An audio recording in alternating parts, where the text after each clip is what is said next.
जिसको जाना नहीं उसको खुदा क्यों माने, और जिसे जान चुके हों वो खुदा कैसे हो। जी ये मेरे रूहानी उस्ताद परवेज मेहंदी साहब, उनको मैं बहुत पसंद करता था। ये उनकी गज़ल है जो मुझे बहुत अच्छी लगती है। मैं लकी था कि बचपन में ही मुझे हमारे जो रिश्तेदार थे सारे म्यूज़िक वाले थे, सब म्यूज़िक में गाते थे। मैं 7 जनरेशन से गा रहा हूँ।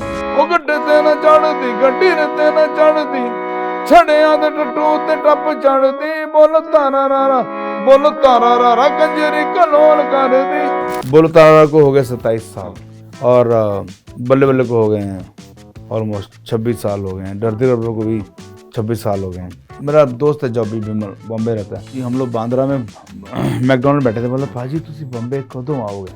मैं कदों आओगे? मैं तो बॉम्बे बैठ खा तो रहे शो करके आए। नहीं इंडस्ट्री में कदों आओगे? मैं कहा जो पाजी बुलाएंगे। पाजी को धर्मेंद्र पाजी? मैं कहा नहीं। कौन? मैं बच्चन साहब। जब वो बुलाएंगे तब आऊँगा। तो वो ना बर्गर खाता खाता हल्का सा हंसा, शायद दिमाग बहुत चढ़ गया। भाई होते हैं और दोस्त होते हैं थोड़ा सा। 6 महीने बाद बच्चन साहब ने कॉल कर दिया, बोले मैं आपके साथ काम करना चाहता हूँ, क्या आप मेरे साथ काम करेंगे? अब सोचे अब मैं तभी सोचना कि कितना मैं लकी हूँ। जिसको जाना नहीं उसको खुदा क्यों माने, जिसको जाना नहीं उसको खुदा क्यों माने, और जिसे जान चुके हों वो खुदा कैसे हो, और जिसे जान चुके हों वो खुदा कैसे हो। मैं पैगंबर तो नहीं मेरा कहा कैसे हो, जो शजर क्या बात है सर, ये आपके उस्ताद जी की। जी ये मेरे रूहानी उस्ताद परवेज मेहंदी साहब, और उनको मैं बहुत पसंद करता था। ये उनकी गज़ल है जो मुझे बहुत अच्छी लगती है। और मेरे उस्ताद राहत अली खान साहब गोरखपुर में होते थे, जिनसे मैंने सीखा। जहाँ भाग के गए थे जी मैं भाग पंजेब बिकवा के 60-70 रुपए में। बिल्कुल। सो वो मेरे उस्ताद थे राहत अली खान साहब, और उनकी भी बरसी अभी 6 दिसंबर को ही गई है। तो बहुत कमाल थे, मज़ेदार। उन्हीं से जो सीखा और वो ब्लेसिंग मिली। मैं लकी था कि बचपन में ही मुझे हमारे जो कुछ नज़दीकी जो हमारे रिश्तेदार थे सारे म्यूज़िक वाले थे, सब म्यूज़िक में गाते थे।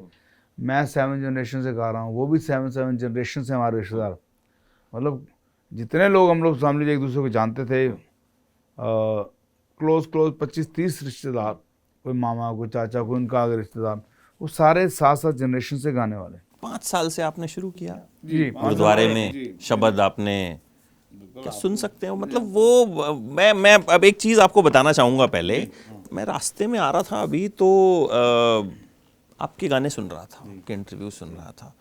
सामने जीपीएस लगा रखा था मैंने आपके घर आने के लिए, और मैं भूल गया। जीपीएस मैंने बंद कर दिया, सामने चल रहा है, मैं सीधे चले जा रहा हूँ, डेड एंड आ गया। मैं कहा जाना कहाँ है?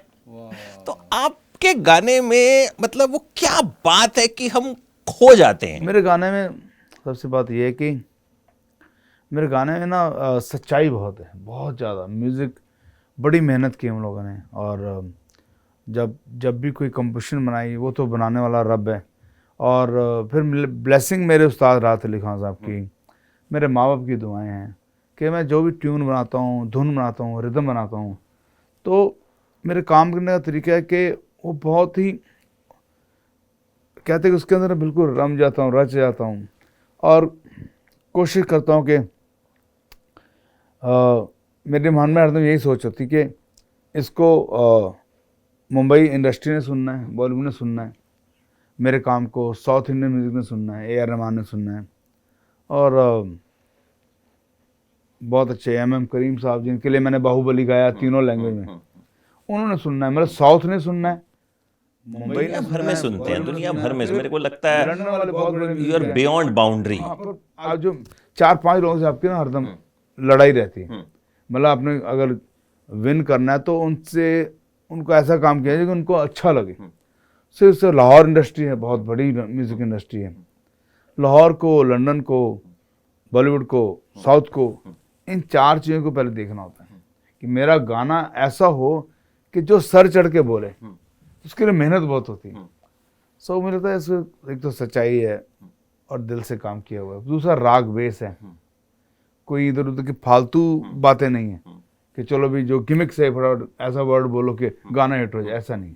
और फिर लैंग्वेज या बोल ऐसे हैं, पहले बात तो है ही पंजाबी बहुत ज़्यादा, और उसके अंदर फिर कोई बोल ऐसे बोल नहीं है कि जो थोड़े चीप हो कि फटाफट लोगों को चढ़ के दिमाग पे। बोल भी आपको जल्दी समझ नहीं आएंगे, लेकिन इतने सादे होते हैं, हुक्राइन इतनी सादे होती है, एकदम जुबान पे चढ़ जाती है।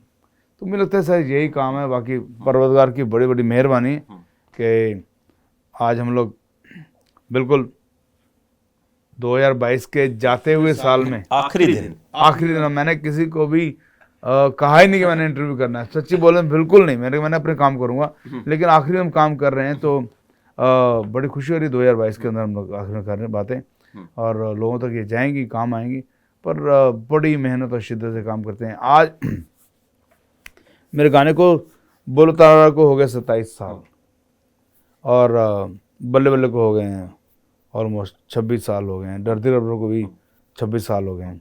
नाना नारे को भी, अपना सड़ना रहोगे ऐश करोगे, उसको तकरीबन उसको भी 26 साल हो गए। बच्चन साहब से मैंने काम किया। फिर एक तुन गाना है, उसको 22 साल हो चुके हैं।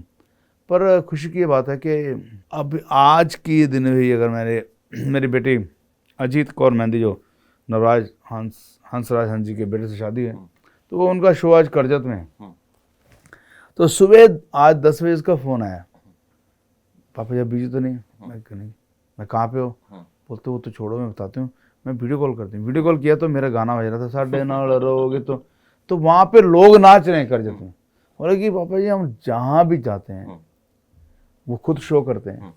एक शो कर रहे होते हैं पर वो खुद गा रहे होते हैं, और उस शहर में 50 लोगों को वही गानों की आवाज़ आ रही होती है।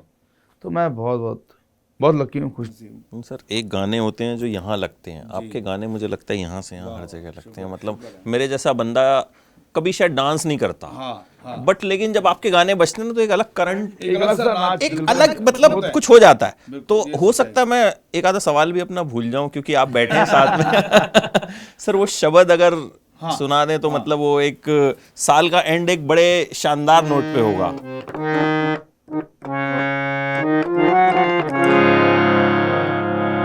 मेरे लाल जियो, मेरे लाल जियो, तेरा अंत ना जाना, तेरा अंत ना जाना, तू जल थल महियल भरपुर लीना, तू आपे सर्ब समाना, मेरे लाल जियो। 5 साल का था। मेरे फादर अजमेर सिंह चंदन, श्री अजमेर सिंह ने जब मुझे शब्द सिखाया था, तो जब मैं गाता था तो मैं सोचता था कि मेरे पापा ने मेरे लिए कुछ बोला हुआ है कि मेरे लाल जियो, तेरा अंत ना। मैं तो कि लाल मेरा, मुझे कह रहे कि शायद मैं उनका बेटा हूँ, मेरे लिए बनाया उन्होंने। बाद में समझ आया जब 15-16 साल का हुआ कि वो शब्द है, गुरु नानक साहब कहते हैं कि परमात्मा को बोले कि हे मेरे लाल, लाल माणक जवाहर, तो हे मेरे लाल, तेरा अंत कोई नहीं जान सकता। तू जल थल महियल, जल में थल में हर जगह भरपूर लेना, हर जगह तू समाया हुआ है, तू आप पे सर्व समाना, तू कण कण में रोम रोम में सब जगह समा रखा है। तो वो 15 साल में पता लगा, लेकिन मैं जब मैं गाता छोटा था मैं बहुत खुशी से गाता था कि मेरे पापा ने मेरे लिए बनाया, मेरे लाल जियो। तो ये मेरा पहला शब्द था। और मुझे याद है अभी तक गुरुद्वारा धनबाद बिहार, और अब तो झारखंड हो गया, धनबाद में बैंक बोर्ड में बहुत गुरुद्वारा बहुत अच्छा था, और उसमें कम से कम ऑडियंस जो है संगत 250-300 बैठती थी।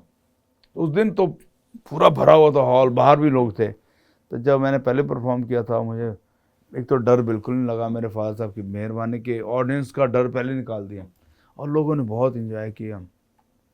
तो मुझे अभी भी वो दिन याद रहता है। ये मेरी बात के मेरे ख्याल 1972 की बात है। 72 में मैंने गाया और मुझे वो याद है, माहौल, वहाँ के फूल, वहाँ का बाहर का दफ्तर, ये सारी चीज़ें। सो मुझे लगता है कि गुरु नानक साहब ने मुझे सिर्फ गाने के लिए बनाया है। अगर मैं गाना नहीं गाता तो मुझे लगता है मैं कुछ नहीं कर सकता, कुछ नहीं कर सकता हूँ। अभी मैं बहुत डर जाता हूँ कि यार कि अगर ये नहीं होता तो आप समझो कि रोज़ जब मैं शावर में होता हूँ, जब वो सर्दियों में गर्म पानी आता है, तो जब शावर से मैं नहाता हूँ तो नहाता कहता तान गुरु नानक सच्चे पातशाह, रब्बा कितनी मेहरबानी, इतना अच्छा गर्म पानी तूने दिया हुआ है, तेरी मेहरबानी है कि इतने अच्छे पानी से मैं नहा रहा हूँ या खा रहा हूँ, बैठा कुछ भी हो रहा हूँ, तो ये सारी उसकी मेहरबानी। अगर मुझे ये नहीं आता होता म्यूज़िक, बड़ी मुश्किल होनी थी बहुत। आपको पता है कि हर जगह मारो मार रहती काम के लिए, तो मैं और तो कुछ कर भी नहीं सकता था। और ना मैथमेटिक्स इतना कमाल था, ना बोलने में इतना कमाल था। अच्छा, कई बार हम थोड़े दिन पहले हंस भाई के साथ में बैठा था, तो बोले कि आजकल हंस भाई जैसे बोलते बोलते बोले कि मैं एक बुक लिख रहे हैं जी। मैंने पहले बुक लिखी थी, एक बुक लिख रहा हूँ। तो मैं उनको बड़े आराम से सुन रहा था। मैं कह रहा था यार शुक्र है यार कि मैं सिर्फ गाने ही गा रहा हूँ और बुक लिखनी, बाप रे, मुझे तो रोज़ का मैं एक पेज नहीं कोई लिखता हूँ। मैंने कहा ये बहुत बड़ा काम वो कर रहे हैं, कितने कितने कमाल हैं पाजी। तब भी मैं डर गया। तो कहने का मतलब कि सीखा तो सिर्फ गाना ही सीखा मैंने, इसके अलावा कुछ सोचा ही नहीं। हरदम अभी भी यही रहता है कि हम लोग कुछ ना कुछ नया नया नया नया करते रहते हैं। तो अच्छा ही है, इसीलिए हमारे पास दलेर मेहंदी है। शुक्र है, शुक्र है। अच्छा, म्यूजिकल फैमिली में थे आप, पैदा हुए, बट ऐसा क्या हुआ कि भाग के गोरखपुर चले गए? मतलब अंदर क्या था उस टाइम? मेरा ना एक कुछ नहीं था। एक बुजुर्ग थे, उनको मैं भूल गया हूँ कौन थे। वो मुझे कहते कि यार तू वहाँ जाएगा अपना अंडमान निकोबार। तो मैंने कहा जी चला जाऊँगा, तो घूमने जाएंगे। ठीक है जी। वो मुझे पहले प्लान बना था बताने, घूमने जाएंगे अंडमान निकोबार। उनके एक शागिर्द थे, कोई निर्मल सिंह थे, गाते थे, कीर्तन करते थे। उनका भाई था रंजीत, वो मेरी उम्र का था। बोलते आप तीनों वहाँ जाना और साथ में कीर्तन भी कर लेना। तो मैं बहुत एक्साइटमेंट हो गई कि चलो अंडमान निकोबार घूमूंगा। आज 2022 है, मुझे अभी तक नहीं मालूम है, मैंने कभी पता नहीं किया कि अंडमान निकोबार किस दिशा में है। मैं पूरा वर्ल्ड घूम चुका हूँ कोई कंट्री नहीं छोड़ी। पर अभी अब मैं आज कल जरूर देखूंगा गूगल पे क्या सीन है, ये है कहाँ पे। तो वो कहते हैं जी जब हम लोग रेलवे स्टेशन गए, उनको भी पता लगा कि अंडमान निकोबार कोई जगह पे जाने का मौका मिलेगा ही नहीं, कैसे जाएंगे। तो कहते हैं क्यों ना एक गोरखपुर में ना गुरुपुरब है कीर्तन का, तो वहाँ चले जाते हैं। तो मैं वहाँ चले जाते हैं। फिर वहाँ से हम लोग बोलते हैं काठमांडू जाएंगे घूमने। तो मैं और खुश हो गया, गाने वाने सुन कर चले चल रे काठमांडू मिलेंगे वहाँ शंभू। चलो यार चलते हैं। फिर मैंने अपनी सिस्टर को बोला कि मुझे कुछ पैसे चाहिए। तो बोले कितने पैसे चाहिए? तो मेरी ज़रूरत थी सिर्फ 80 रुपये की। वो बेचारी बोली, उसने ना पायल बेची थी अपनी, 80 रुपये की पायलें बेच के मुझे दे दी। वो जाना कहाँ है? मैं कहा यार शायद वो कह रहे हैं कि अंडमान निकोबार जाना है, तो आ जाऊँगा मैं 5-10 दिन के अंदर। कितने साल के थे आप?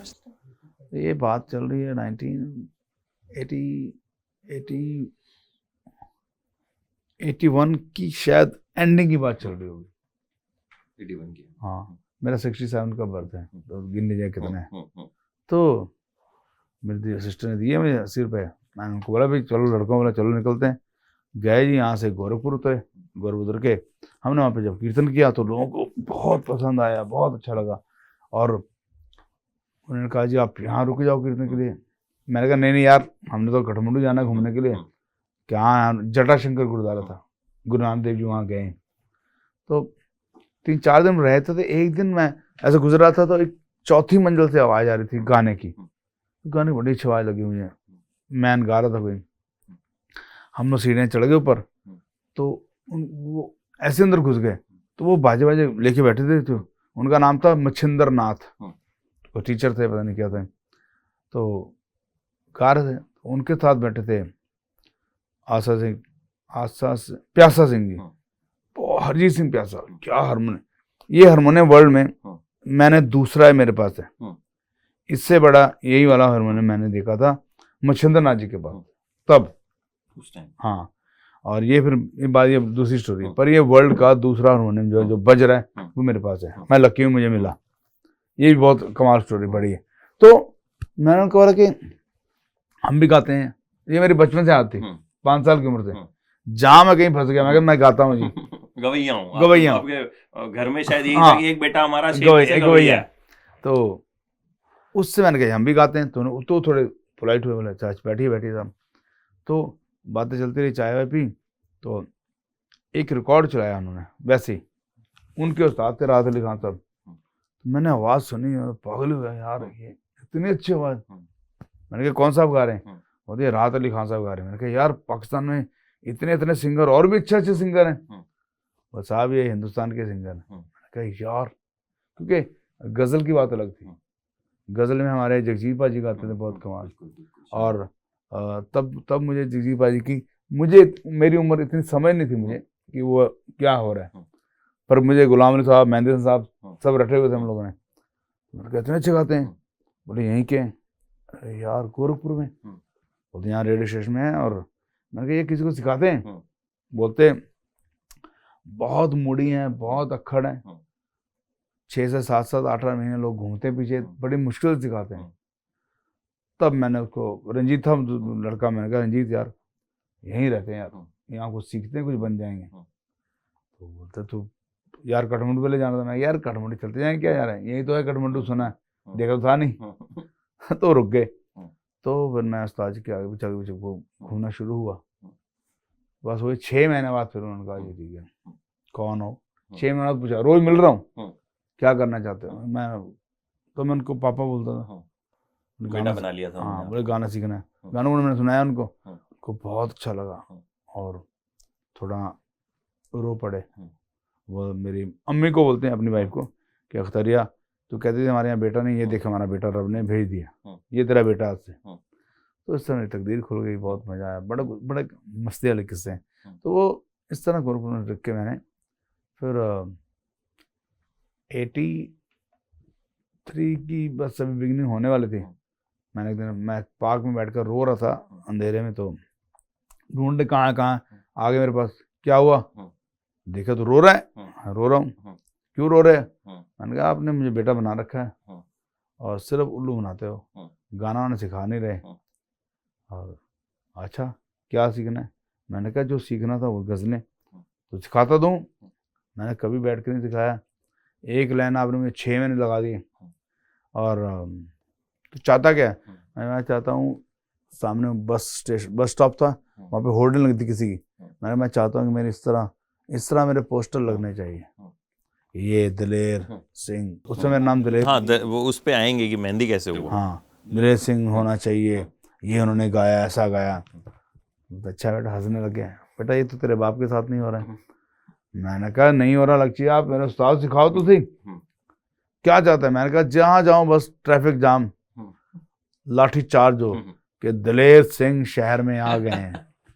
तो वो बहुत हंसे, उन्होंने चुप कराया, गले लगाया, बहुत सारी दुआएं दी। बोलते एक दिन आएंगे, रात को लेटे हुए थे, तो मैंने सोचा वो रोज एक बोतल रोज शराब पीते थे रोज। मुझे उन्होंने एक ही शर्त पे सिखाया था कि एक तो मैं कभी शराब को हाथ ना लगाऊं, और दूसरा मैं कभी बाल ना कटाऊं, बड़ा होकर पगड़ी ही बांधूं।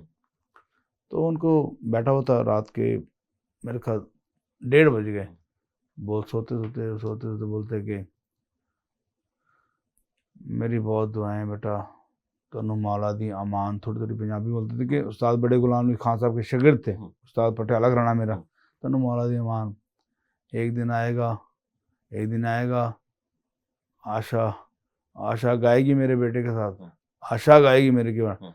तो मैं थोड़ा हंसने लग गया। हाँ। मैंने कहा बहुत नशे में हो गए तो, कहाँ आशा भोसले और कहाँ मैं। हाँ। तो जो उनकी दुआएं लगी ना वो बस। तो फिर मैं 83 जैसे शुरू हुआ तो मैंने और रंजीत को बोला यार चल। कहाँ? मैं चल यार थोड़ा इंडिया घूमते हैं। तो उसके भाई को भी बिना बताए रात को कोई 1 बजे हमने 10-10 फीट के वो जंप मारे, सामान फेंक के निकल गए। जहाँ ट्रेन जाएगी उधर चले जाएंगे। ऐसे हुआ स्टेम तार तोड़ भाग गए और उठे तो पता नहीं कौन सी एक जगह थी जहाँ पे स्टेशन, मतलब जहाँ पे उसके आगे ट्रेन जाती नहीं, पता नहीं क्या नाम था, बिहार की कहीं अच्छी जगह। हम उठे, मैंने ये कौन सी जगह भाई? तो बोला जो चाय वाय पिलाता बोलता है साहब ये फलानी जगह है। भाई ये कौन सी जगह यार? हम तो चढ़े थे कहीं और के थे, पता नहीं कहाँ कहाँ चढ़ गए। तो ये फलानी जगह है। मैंने कहा इसके आगे? बोलते इसके आगे ट्रेन नहीं जाते। तो फिर वापस वही लखनऊ की तरफ जाओ, गोरखपुर की तरफ जाओ। हम फिर ट्रेन पे चढ़े, लखनऊ उतर गए। फिर हम 3-4-5 महीने खूब वहाँ, कभी लखनऊ, कभी आरा, कभी छपरा, कभी आसनसोल, कभी रांची, टाटानगर, ये सारी जगहें हम लोग घूमे जो मैंने बचपन में घूमी थी। जब मैं मतलब 3-4 साल का था, वो सारी जगहें घूमा, कीर्तन किया, खूब सारा नाम कमाया। फिर मैं आ गया दिल्ली कि अब दिल्ली आना चाहिए। दिल्ली आए तो जैसे ही मैंने सामान रखा, एक बैग था मेरे हाथ में, तो मेरे बड़े भाई ने दरवाज़ा खोला। उन्होंने मुझे देखा, उनका मुंह खुला ही रह गया, क्योंकि मैं समझ ली पूरे साल, सवा साल बाद आया। घर वालों को लगा पता नहीं कहाँ भाग गया, जिंदा भी है नहीं है। हाँ, ऐसे एकदम हैरान होकर देखे। और मेरी सिस्टर थी छोटी, वो देख के गिर गई। तो इसके बाद मेरे भाई ने थोड़ी देर बाद ब्रेक किया और लगे मुझे पकड़ के मारने। मैंने कहा भाई अभी रुक जाओ, अभी मारो मत। तो कहाँ था ये? मैं कहा 2 मिनट, हम बात तो सुनो। मैं बहुत कुछ सीख के आया हूँ। कहने अच्छा क्या सीखा तूने? मैं हारमोनियम लाओ। हारमोनियम बजाया तो मेरे भाई खुशी में रोने लग गए। यार इतना अच्छा हारमोनियम बजा रहा है, कैसे? मैंने कहा ऐसे राहत अली खान साहब सीखा है, ये है। तो बहुत खुश हुए। फिर हम लोग 85 में फिर मेरे भाई ने मेरा नाम रख दिया दिलेर मेहंदी। अच्छा, भाई नहीं रख दिया? हाँ, बड़े भाई वही थे, अमरजीत भाई। किसके नाम पे रखा? ये परवेज मेहंदी साहब, परवेज मेहंदी साहब के शागिर्द। बहुत अच्छा गाते थे, बहुत ही, वो गुजर गए, बहुत अच्छा गाते थे। आवाज़ में इतना सुकून, इतनी अच्छी आवाज़, बहुत ही अच्छा गाते थे। और मैं उनकी गज़लें गाता था। तो कहते यार तेरा नाम ना परवेज मेहंदी ना, तो तेरा नाम दिलेर मेहंदी। मैं नहीं पाजी, मैं नहीं रखना नाम। क्यों? यार हम लोग सिख हैं और आपने मुस्लिम नाम रख दिया, कौन कहेगा ये क्या कम्बिनेशन है, दिलेर मेहंदी। बोलते यार परवेज मेहंदी पसंद करता ना, उसके भाई ने बोला कि यही नाम रखना है। परवेज मेहंदी साहब के कोई रिश्तेदार थे लाहौर में, मिले मेरे भैया को, उन्होंने बोला यही नाम रखो यार। तो मैं क्या, लोग कहेंगे यार ये मुसलमान है। बोलता है एक बात ध्यान रख दे, आर्टिस्ट होता है वो सबके लिए होता है, बिल्कुल।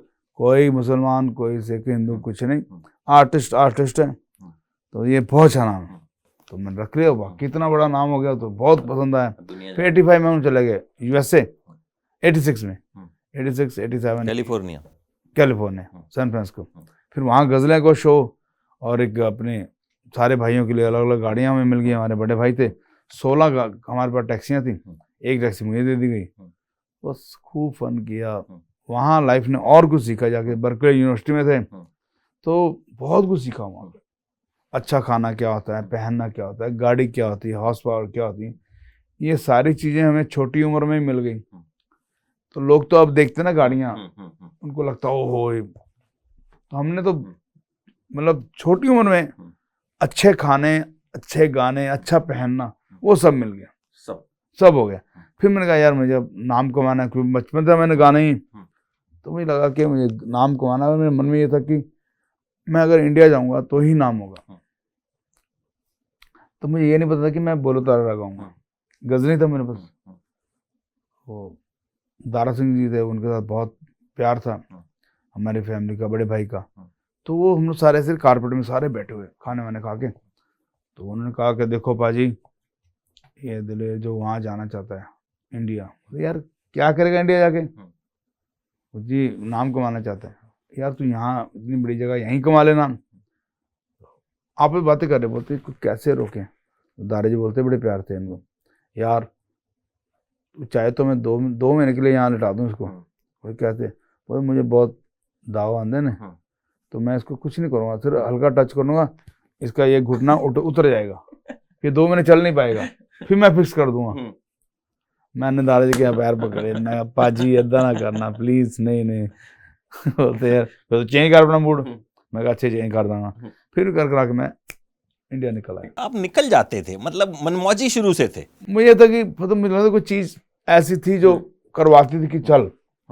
तो जब इंडिया आया, इंडिया आके एक सेल फिर सारी फूकें निकल गई। हाथ में एक डायमंड रिंग थी, चेन थी गोल्ड की, कैमरा था मेरे पास, और वो धीरे धीरे सब चीजें बिक गई। चेन भी बिक गई, कड़ा भी बिक गया, हीरा डायमंड भी बिक गया।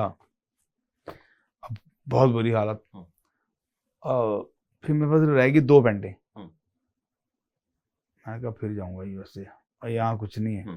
फिर मैंने बड़ी मुश्किल से चक्कर चला के, उन मेरे भाई के दोस्त थे डडवाल, गुरमीत डडवाल भी हैं, उनको रिक्वेस्ट किया, यार पाजी मुझे किसी तरीके यार टिकट अरेंज कर दो। तो ये मेरे भाई बुलाते नहीं थे गुस्से में, तू बन जाएगी रो।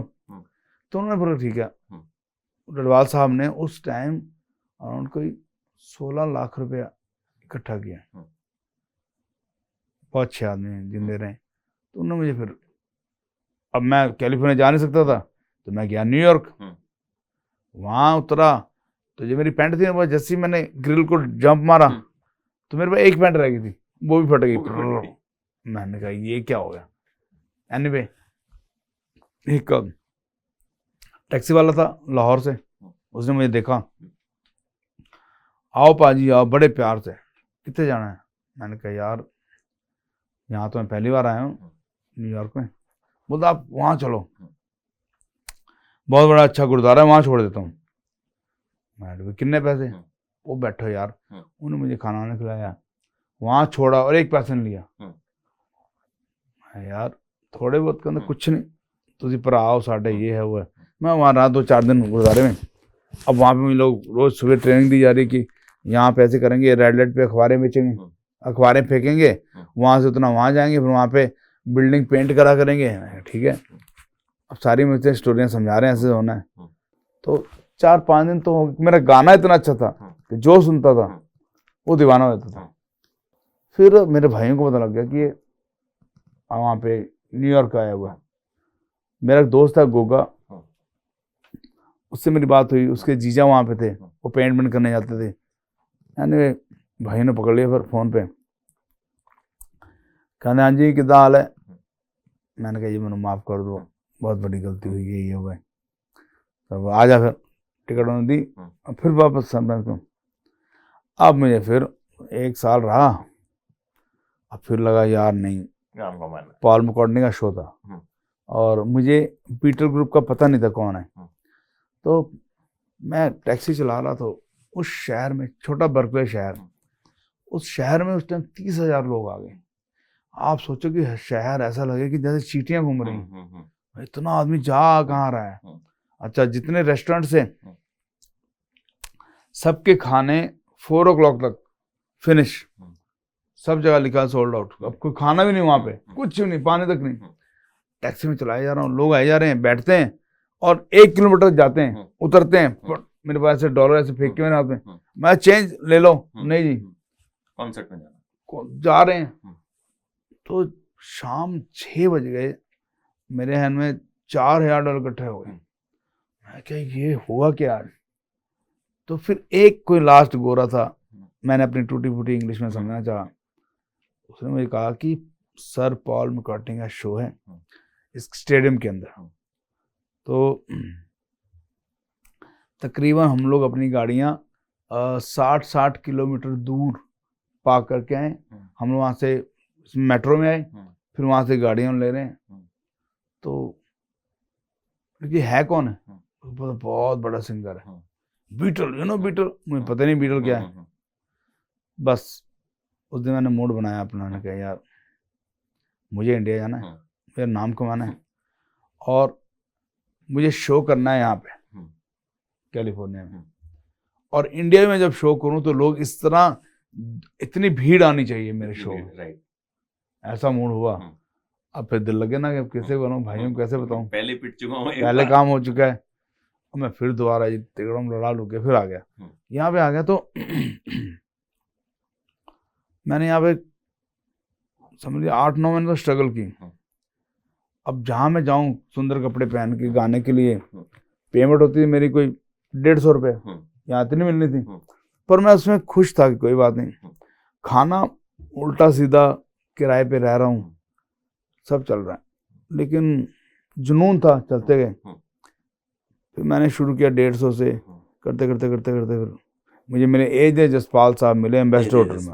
ओ वो क्या आदमी थे वह। उन्हें जब मैंने पहली बार परफॉर्म करते देखा तो वो मेरे सिवा कोई और बात नहीं करते। आईटीसी पता नहीं, आईटीसी में ध्यान नहीं, एम्बेसडर होटल में होते थे। एम्बेसडर होटल में, यस, वहाँ वो होते थे। पर वो कोई भी प्रोग्राम हो रहा है, बात हो रही, मान ली रेलवे की बात हो रही है, सारी टीम बैठी है, तो रेलवे की टॉपिक होता है और बोलते थे पर जो दिलेर मेहंदी जो गाता है ना, वो तो ट्रेन क्या, तो पब्लिक को ना मुँह देती क्या कि कौन है दिलेर मेहंदी, उनको पता ही नहीं। वो यार बहुत अच्छा गाता है, बहुत अच्छा सिंगर है। जसपाल साहब में से पंजा के मेरा शो था, बहुत कमाल हुआ उसमें। मुझे उसने ऑर्गेनाइजर ने कहा कि यार आज को आपको 350 रुपये मिलेंगे शो के। मैं बड़ा खुश हुआ यार, 150 से 350, वाह। चले गए गाने के लिए, मैंने गाया तो मैंने थोड़े बहुत गाने मिक्स करने शुरू किए थे। और जैसे कि उस टाइम मेरा अपना गाना था ही नहीं, ओ गुड़ना इश्क मिठा ओए होए गुड़ना माही रुसदा है ते रुस जाए, ओ बिंदिया चमकेगी अंगूठी चमकेगी, ओ तेरी आई मैं मर जाऊं ओए होए तेरी। वो ऐसे मिक्स किया तो ऑडियंस बहुत खुश है। वो कैलविनेटर घई थे, मेरा ख्याल कैलविनेटर वाले घई, उनके यहाँ पे शादी थी, वहाँ पे मैं परफॉर्म किया। मैंने, मुझे टाइम मिला था एक गाने के लिए, तो मुझे परफॉर्म करना पड़ा और हाफ एन आवर। वहाँ जसपाल जी ने मुझे देखा और फिर बुला लिया मुझे कि मुझे नंबर दो। मैं इतना ऑनेस्ट कि मैं अपना नंबर नहीं दे सकता। मैंने कहा जिन्होंने भेजा उनका नंबर ले लो आप। बोलते नहीं फिर भी आपका नंबर चाहिए। कर करा के 4 दिन बाद मैंने नंबर दिया, तो बोला आप मुझे मिलने आओ। मैं मिलने गया, उन्होंने कहा ऐसा कि ये लिख लो 10 शो ले लो अपने। मैं बड़ा खुश, 350 साल से 10 शो। बोलते क्या उस दिन मैंने आपको 1000 रुपया दिया था, आपको मिल गए थे? मैंने कहा, मैंने देखा 10 शो 10,000 रुपया। मैंने कहा हाँ जी थैंक यू मिल गए थे। तो मुझे मिले तो 350 थे, बाकी सारे वो ले गए जिसने भेजा होगा उन लोगों ने। तो मैंने कहा यार उसका शुक्रिया, ये क्यों बोलो कि मुझे नहीं मिले। मैंने कहा मुझे मिले, थैंक यू जी। वो 10,000 मीन्स वाह, चक्कर ही आ गए मुझे, क्योंकि बहुत ज़्यादा मुश्किल चल रहा था यहाँ पे काम। तो वो मैंने शो किए, वो बड़े कामयाब हुए। एक लेडी थी बेदी नाम की, उनके यहाँ बर्थडे था, नहीं उनके बेटे की शादी थी, बेदी, मिसेस बेदी थी। मैंने सुना कि कोई बर्थडे था वहाँ पे आपने मिक्स किए थे बड़े सैनिक फार्म के अंदर। मैं वहाँ गया तो जाहिर है सैनिक फार्म में थे वो, उनका स्टाइल थोड़ा बहुत हैवी था बात करने का। मैं बैठा कोने में, तो देखिए ऐसी कैस्टें निकाली उन्होंने, राजेश खन्ना हिट, राज कपूर हिट्स, ऐसे बच्चन साहब हिट्स, ऐसे में ढेर पकड़ा दिया। बोलती ये कैस्टें सारे गाने याद कर लो। मैंने कहा जी आपके 10 दिन का प्रोग्राम, क्या बात करते हो, हमारे एक ही बेटे की एक कॉकटेल है। तो मुझे लगा कि यार अच्छा, मैं थोड़ा घबरा गया क्योंकि मैं गजलों वाला आदमी था और हिंदी गाने सुनता तो था लेकिन इतना सीरियस नहीं गा पाता था, क्योंकि मेरी आवाज़ गजलों जैसी थी।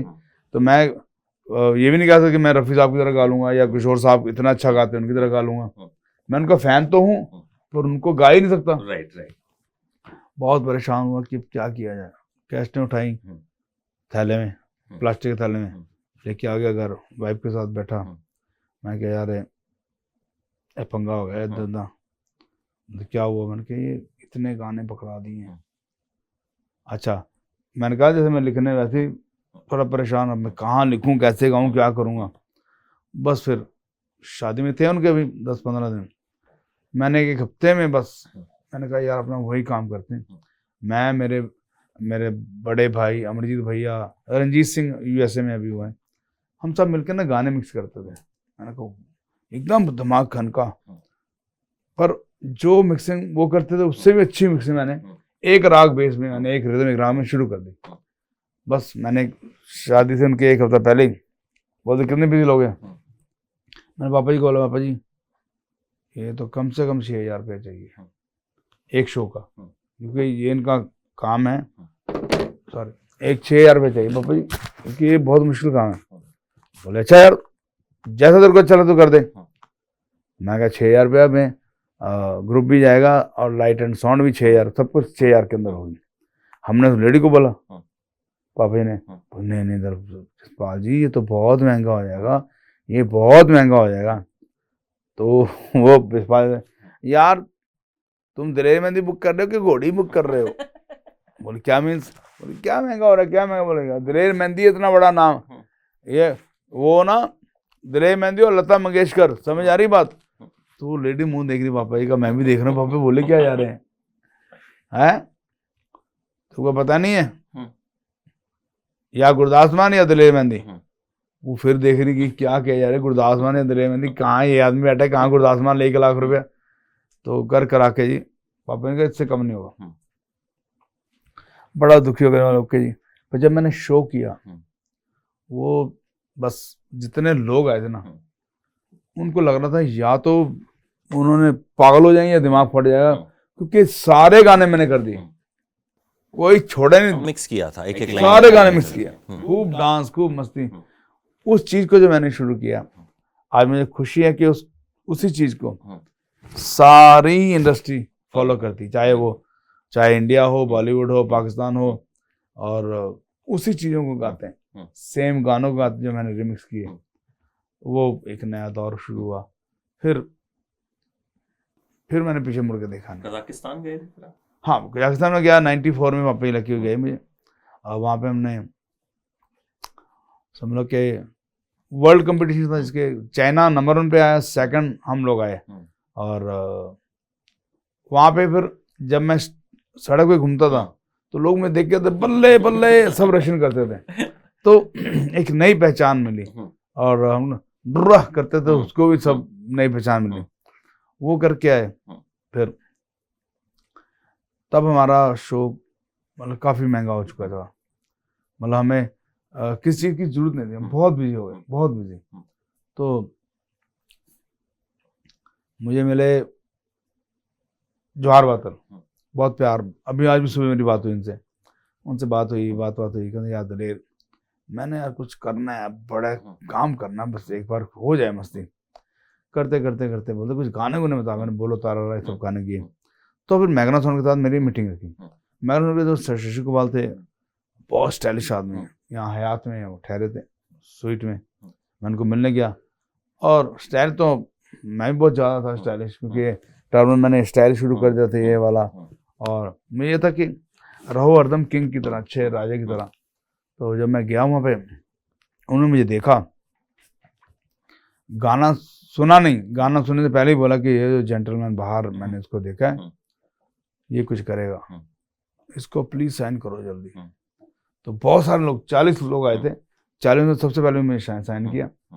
फिर मैंने गाने बताए, मैंने गाना दिया, मैं डर दी रब रब कर दी, उनको बहुत अच्छा लगा। पर गाना फर्स्ट वो दिया था, पर हुआ पहले बोलो तारा। जब एल्बम लॉन्च हुई, सारे रिकॉर्ड तोड़ दिए, सारे लाख मेरे ख्याल से बिकनी थी, और वो 20-22 लाख उस टाइम बिक गई थी। हाँ, 2 लाख बिकनी थी पूरे ब्रेक इवन करने के लिए 1 साल में। तो 2 लाख बिकी इन केरला। तो वो ये भी केरला से था, जिसका ऑनर था मैग्ना साउंड वाला, वो भी पागल हो गया कि हुआ क्या हमारे साथ। बस रब ने ऐसी सुनी।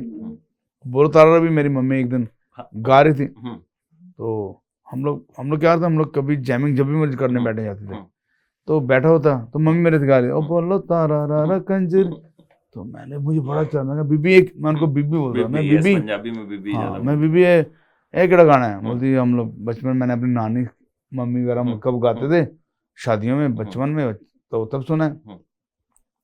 मैं गा सकता, कहते क्यों नहीं गा सकता, बस तकदीर माँ ने जन्म भी दे दिया और कर्म भी दे दिया। और ये गाना जो वाह, है वाह, इसने वाह। फिर जो है, तो ये तो ये कुछ गाना जगह तो जगह। एक बार अगर आप ना नहीं सुनाएंगे तो Daler Mehndi interview can't be complete. हाय ओ रब्बा, हाय ओ रब्बा, हाय ओ रब्बा, हाय ओ रब्बा, हाय ओ रब्बा, हाय ओ रब्बा, हाय ओ रब्बा, हाय ओ रब्बा, हाय ओ रब्बा, हाय ओ रब्बा, हाय ओ रब्बा, ओ गड्डे ते ना चढ़दी गड्डी ते ना चढ़दी, छड़ियां दे टटू ते टप चढ़दी, बोल तारा रा, बोल तारा रा कंजरी कलोल कर दी। ऐसे गाना हुआ ही है। ये मेरी भी इस गाने से जुड़ी बड़ी एक याद है।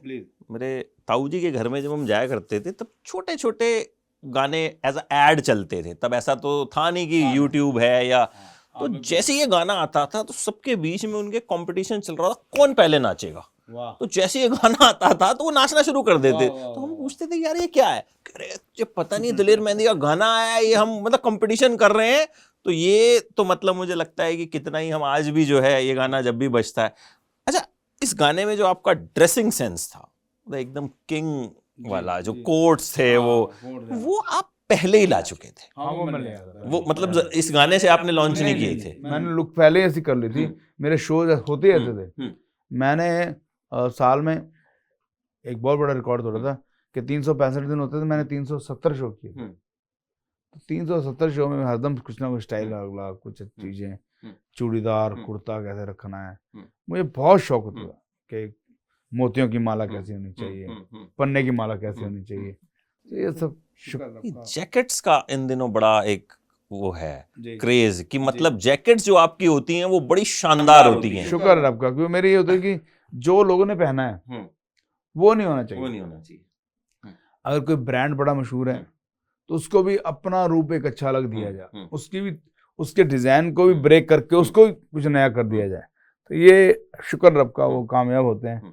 और कहते हैं ना हम लोग रोज, अभी हम लोग इंटरव्यू जो कर रहे हैं, हम लोग कर रहे हैं अभी तो जो हमने किया, अभी मैंने 4 गुना नाम और कमाना है, तो आप सोचो मेरी जो मेहनत मशक्कत है इन माइंड वो ऐसी है जैसे मैं पहले स्ट्रगलर था 95 से पहले, अब मेरी वो हाल हो रखा है कि बिल्कुल मैंने बहुत कुछ नया देना है, कुछ नया बड़ा कुछ करना है। अभी जितना नाम उसका 4 गुना होके जाना है, अब 4 गुना रब कैसे लेके जाएगा वो जाने, और मेहनत। आप में ये जो कॉन्फिडेंस है जी, शुरू से मैं स्टार बनाऊंगा, मैं मतलब 2 बार आप विदेश से आ गए, उधर चले गए, और जब बोलो तरारा भी आपने किया तो इंटरव्यू में आपने कहा नहीं बच्चन साहब मुझे फोन करेंगे तो बॉलीवुड के लिए काम करूंगा और मेरे पीछे माधुरी दीक्षित और रवीना टंडन जो है नाचेंगी। और वो हुआ भी, वो सच्ची बात हुआ। और मेरा दोस्त है जो अभी विमल बॉम्बे रहता है, उसको मैं ही लेके बॉम्बे गया था, अभी उसकी कुछ आ रही हैं छोटे अच्छे सीरियल आ रहे हैं, बड़े बड़े फिल्मों में अच्छा काम करता है। बोलता पाजी हम लोग बांद्रा में मैकडोनल्ड बैठे थे, बोलता पाजी तुसी बॉम्बे कदों आओगे, मैं कदों आओगे, मैं तो बॉम्बे बैठ खा तो रहे शो करके आए, नहीं इंडस्ट्री में कदों आओगे, मैं कहा जो पाजी बुलाने गए, पाजी को धर्मेंद्र पाजी, मैं कहा नहीं, कौन, मैं बच्चन साहब, जब वो बुलाएंगे तब आऊँगा। तो वो ना बर्गर खाता खाता हल्का सा हंसा कि शायद दिमाग बहुत चढ़ गया, बच्चे होते हैं और दोस्त होते हैं थोड़ा सा, तो वो क्यों करेंगे बच्चन साहब। 6 महीने बाद बच्चन साहब ने कॉल कर दिया कि ऐसे ही मैं अमिताभ बच्चन बोल रहा हूँ, मुझे बहुत चक्कर आ गए थे सुनकर, मुझे लगा कि जमीन हिल रही है, मैं अपने आप को संभाला, मैंने कहा ऐसे कभी नहीं बोलते, बोले मैं आपके साथ काम करना चाहता हूँ कि आप मेरे साथ काम करेंगे। अब सोचे, अब मैं तभी सोचना कि कितना मैं लकी हूँ कि जिनका मैं फ़ैन हूँ, सारी दुनिया फ़ैन है। आज भी मैं कोई इंटरव्यू देख रहा था बच्चन साहब का, शत्रुघ्न सिन्हा का, इतना मज़ा आया मुझसे, मेरे मन में आया कि यार मुझे रोज़ इन सबको ना, ये मुझे जवाब दे ना दें, मुझे रोज़ इनको ना ट्वीट करना है, धर्मेंद्र पाजी को, बच्चन साहब को, शत्रुघ्न सिन्हा जी, और जो जिनको मैं पसंद करता हूँ, कि क्योंकि हम इनके हरदम फ़ैन हैं, फ़ैन रहेंगे। मैंने कहा यार दलेर मेहंदी को एकदम साइड पे कर दो, मुझे रोज हाथ जोड़ के इनको ट्वीट करना ही चाहिए, क्योंकि ये ऐसे लोग हैं कि जो दुनिया में फरिश्तों की तरह उतरे हैं। ये लोग अलग ही उतरे हैं दुनिया में। तो बच्चन साहब को मुझे फोन आया तो वो तो खुशी है ही थी, बहुत मजा आया। फिर मैं पहला आदमी हूँ जिसने असूल बनाया कि जो भी मैंने शो की जो भी मजदूरी है, जो भी पेमेंट है, वो मैं चेक से लूंगा। मैं 95 मैंने असूल शुरू किया कि पैसा कैश नहीं लेना। लोग तो आजकल बातें करते हैं जीएसटी वेस्टी, आजकल बातें होती हैं, हमने 95 में शुरू की। तो शुक्र रब का, असूल भी अच्छे बनाए और चलता यार। अभी तो बहुत कुछ करेंगे। नया गाना भी एक आपका अभी मैंने देखा, यहाँ हम डीएम फोक स्टूडियो में बैठे हैं। जी, हम लोग डीएम फोक में बैठे हैं। यहाँ पे बड़े गाने आपने यहाँ रिकॉर्ड किए। जी, ये सच्ची। So, I am also lucky कि यहाँ बैठ के मुझे जो है आपसे बातचीत करने का मौका मिला। ये तो मेरे छोटे भाई की तरह हैं। आकाश जेटली हैं, साउंड इंजीनियर हमारे, और टीम बहुत अच्छी है। पारस है, मेरी वाइफ का बहुत साथ है, तरुण बहुत ज़्यादा। तो एक्चुअली मैं हूँ जरा बहुत ही मूडी आदमी हूँ। और मतलब कई बार ऐसा होता है कि मैं आया गाना रिकॉर्ड करने के लिए, आकाश हाँ जी फटो गाना रिकॉर्ड करना है। अच्छा, पर जरा कुर्सी इधर खींच लीजिएगा, वायर इधर नहीं आएगी, तो मेरा मूड गया। मैं मतलब बिल्कुल ही यार मुझे नहीं गाना। तो ऐसे आदमी को झेलना बड़ा मुश्किल होता है, क्योंकि मूड ही है ना। तो इन सबका बड़कपन है, बेचारे चुपचाप शांत होके सेटल कर लेते हैं बात को, चलो कोई बात नहीं। तो ये बड़ी लकी जगह है हम लोग, हमारे लिए बहुत से बड़े गाने हैं। आकाश बहुत कमाल इंजीनियर हैं, आवाज़ जब भी कुछ बनाते हैं तो एकदम इतनी बड़ी कर देते हैं कि बस देखने का मजा आता है, सुनने का मजा आता है। तो वो जो नया गाना है, अगर वो अभी हमारे बहुत सारे गाने हैं। अभी ये भी गाना में जो लॉन्च होना अभी 26 जनवरी को हम लोग करेंगे। I wanna love, you wanna kiss me, I wanna love, you wanna kiss me, नारे नारे नारे मुटियारे, नारे नारे नारे मुटियारे, I wanna love, you wanna kiss me, ऐसे गाना है। ये भी लॉन्च होने वाला है 26 जनवरी को आप लॉन्च 26 जनवरी को लॉन्च करेंगे। नया साल इसी से शुरू होगा? मेरा नहीं, नया साल इससे शुरू है। मेरे ख्याल मेरा एक 20 जनवरी को गाना 20-22 को रिलीज हो रहा है जी में। फिल्म का नाम है शतरंज। उसमें मेरा गाना, इसमें मैंने फीचर भी किया, वो गाना लॉन्च हो रहा है। तो इस साल 2023 में मुझे लगता है मेरे 12-13 गाने जो बिल्कुल रेडी हैं वो लॉन्च होंगे।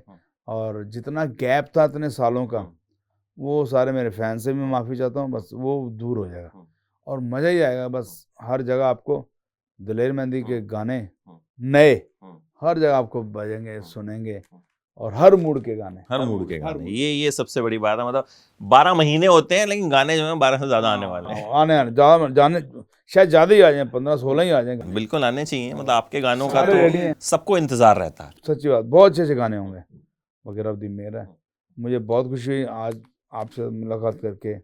और नेक्स्ट टाइम कुछ और बहुत कुछ बोलेंगे, बहुत मतलब हमारे इंटरव्यू की सीरीज। अरे वाह क्या बात है। मतलब मैं तो क्या नाम है, बातचीत करते करते जो इतनी देर हो गई, लेकिन मुझे लग रहा था बस आप बोलते जाओ। नहीं, मेरी तो आदत है, मैंने तो हम लोग क्या, एक तो दिल बहुत हम लोग का बहुत क्लीन है, बहुत साफ। तो उसमें क्या है, हमने ये नहीं देखते कि सामने जो आया उसको टपाना है या क्या करना है। टपाने वाली बात नहीं है। मूड आया जो बोलना है तो बोल दिया, ठीक है करेंगे। नहीं करना तो यार मुझे एक शब्द नहीं बोलना। तो हम लोग सारे दिल से चलने वाले लोग हैं, कैलकुलेशन के हिसाब से नहीं चलते।